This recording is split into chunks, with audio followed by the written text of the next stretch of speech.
வாழ்க்கையில் இதை விட பெருசாக என்னங்க சாதிக்கணும்?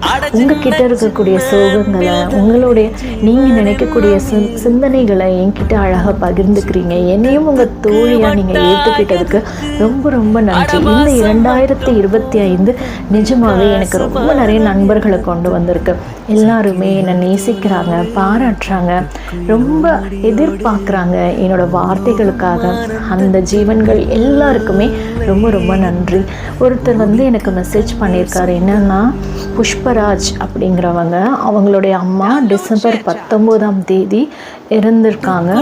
அதனால் அவங்களுக்காகவும் அவங்களுடைய உயிர் சாந்தி அடைவதற்காக நம்ம இந்த நேரத்தில் நல்ல பிரார்த்தனை பண்ணிக்கலாம். நீங்கள் எதுக்கும் கவலைப்படாதீங்க புஷ்பராஜ். எதுக்காகனா, ஒரு தாய் இந்த பூமியில் பிறந்ததுலேருந்தே நிறைய பாரத்தை தான் சுமந்துட்டுருக்காங்க. அவங்களுடைய இறப்பு அவங்களுக்கு நல்ல ஒரு நிம்மதியை தரட்டுமே. இந்த பிறவியில் அவங்க பட்ட கஷ்டங்களுக்கு எல்லாம் ஒரு முற்றுப்புள்ளியாக அது இருக்கட்டும்.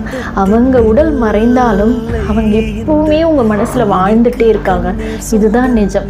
நீங்கள் கூப்பிட்ட குரலுக்கு அவங்க நிற்பாங்க. நீங்கள் இனிமேலும் எந்த ஒரு காரியம் செய்யணும் அப்படின்னாலும் உங்களுடைய தாயை மனசில் ஒரு நிமிஷம் நினச்சிட்டு செய்யுங்க. கண்டிப்பாக அதில் உங்களுக்கு வெற்றி கிடைக்கும்.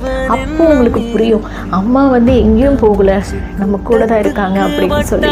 உண்மையாக ஒவ்வொரு உயிருக்கும், மனிதர்கள் மட்டும் இல்லைங்க, விலங்குகள், பறவைகளுக்கு கூட அம்மாங்கிற உயிர் ரொம்ப ரொம்ப முக்கியம். உங்களுடைய அன்பிற்கு ரொம்ப நன்றி.